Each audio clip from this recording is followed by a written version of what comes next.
Rebonjour à tous.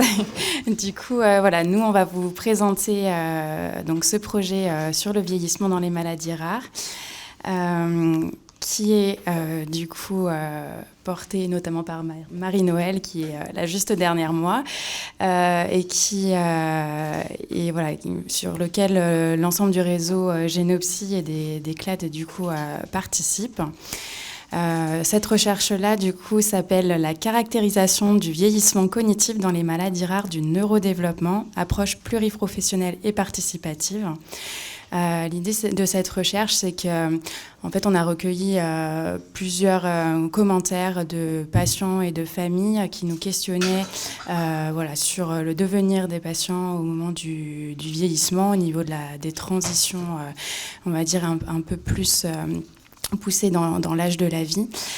Et les associations nous ont beaucoup aussi questionné sur comment évoluent les maladies rares, et on s'est rendu compte qu'il n'y avait pas encore grand-chose de décrit dans les maladies rares.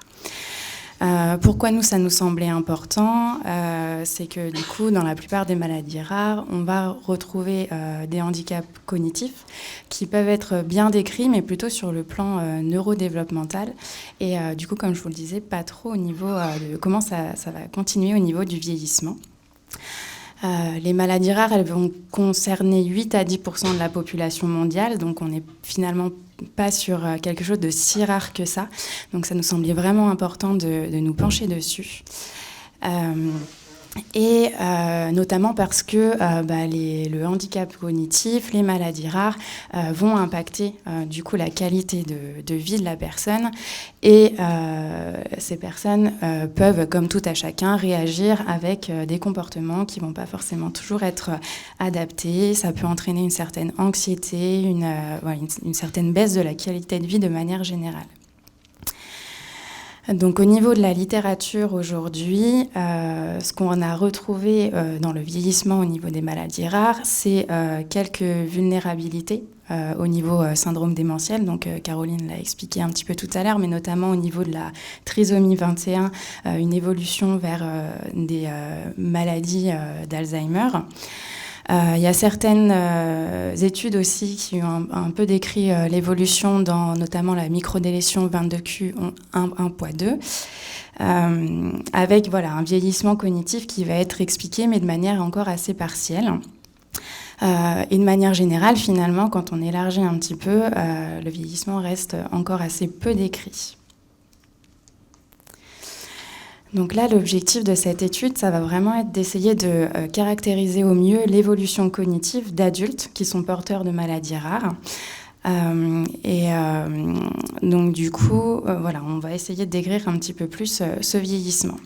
Évidemment, les objectifs secondaires, ça va être de voir quel est l'impact fonctionnel de ce vieillissement dans les maladies rares, et de voir au niveau de la qualité de vie, au niveau de l'anxiété, au niveau des troubles du comportement, comment ça peut évoluer aussi, à quel moment ça peut interagir. Donc cette approche, elle est pluridisciplinaire, c'est-à-dire qu'on va mêler un peu des entretiens médicaux, mais aussi des évaluations neuropsychologiques que Marie-Noël vous expliquera un petit peu plus tout à l'heure. Parce que l'idée, c'est vraiment de prendre en compte la personne dans sa globalité, avec différents regards professionnels. Et évidemment, le but de cette recherche, c'est pas uniquement de décrire le vieillissement dans ces maladies rares, mais ça va être aussi par la suite de pouvoir adapter au mieux les interventions en fonction de certains syndromes, en fonction de l'évolution qu'on peut éventuellement envisager. Et donc du coup, tout ça pour favoriser une meilleure qualité de vie pour les personnes concernées, et toujours en prenant en compte leur autodétermination, c'est-à-dire leurs envies, leurs propres projets, en les mettant toujours au centre de leur accompagnement. Donc effectivement, pour essayer de mieux comprendre ce projet, donc la population cible, ce sera des adultes.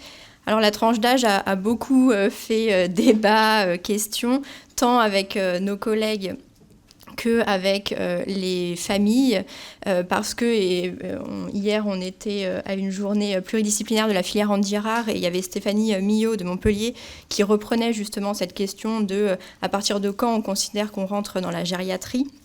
Et donc la neurodégénérescence aussi dans la population générale. Donc elle disait c'est 70 ans, 75 ans. Donc vous voyez que la tranche d'âge là est très loin de cela, mais c'est pour une bonne raison. C'est qu'effectivement, nous, une des hypothèses, c'est que l'évolution, elle va être significativement différente chez les personnes qui ont des maladies rares par rapport à la population générale. Et puis parce que c'est aussi une demande des personnes concernées et plus largement des familles de se dire qu'on observe cliniquement une dégradation, je vais employer ce terme-là, même si à mon avis c'est pas tellement exactement le bon terme, mais quelque chose de les jeunes effectivement n'arrivent plus à utiliser leurs compétences cognitives comme avant. Je préfère le dire comme ça. En tout cas, c'est souvent quand on fait des évaluations, des objectifs, des choses qui sont remontées tant par les patients que par les familles. Il n'y a pas très longtemps, j'ai reçu un jeune qui a un syndrome, un monsieur de 50 ans qui a un syndrome de Smith-Magenis et qui lui-même et sa maman aussi décrivait bien que, et ça l'agace lui éperdument, qu'il ne se souvient pas de ce qu'on vient de lui demander de faire, alors qu'avant il s'en souvenait très très bien.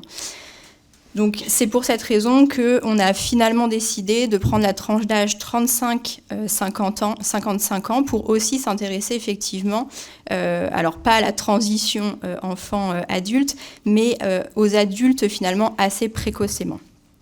Et donc concernés par les maladies rares, avec ou sans trouble du développement intellectuel.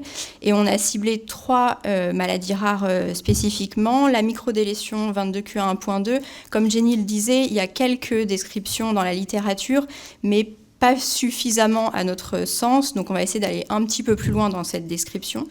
Et puis le syndrome de Williams-Buren et le syndrome de Smith-Magenis. Dans les hypothèses, mais Jenny l'a un petit peu dit, donc l'évolution cognitive, on suppose qu'elle va être significativement différente et surtout qu'il va y avoir un impact dans les habitudes de vie au niveau exécutif aussi et dans les comportements des filles. Alors Jenny l'a dit tout à l'heure, est-ce que finalement la dégradation cognitive ou l'avancement au niveau cognitif va impacter finalement la qualité de vie ? Ou la question des parents aussi, et on essaiera d'y répondre, c'est est-ce que finalement l'environnement impacte pas cette avancée au niveau cognitif avec peut-être une sous-stimulation des personnes. Donc il y a quelque chose d'assez complexe à essayer de caractériser. Alors au niveau neuropsychologique, l'idée c'est donc de faire une évaluation et de revoir à 5 ans l'évolution. Si jamais les personnes ont déjà eu une évaluation neuropsychologique, on va pouvoir leur en proposer une seule. S'ils n'ont pas eu d'évaluation, on va proposer les 2 dans l'intervalle que je viens de vous définir. Dans les épreuves cognitives, et là on va s'intéresser plus spécifiquement au cognitif, on s'est beaucoup posé la question avec Jenny de ce qu'on allait proposer, parce que vous savez, on a dit tout à l'heure, on va prendre des personnes avec et sans trouble du développement intellectuel. Or on sait qu'en neuropsychologie, il est très difficile de trouver des outils qui permettent l'évaluation de cette étendue de profil. Alors, on va utiliser des choses très simples, les matrices de Raven pour le raisonnement perceptif, le test des portes pour avoir une idée de la mémoire à court terme visuelle, mémoire des chiffres pour le pendant au niveau verbal.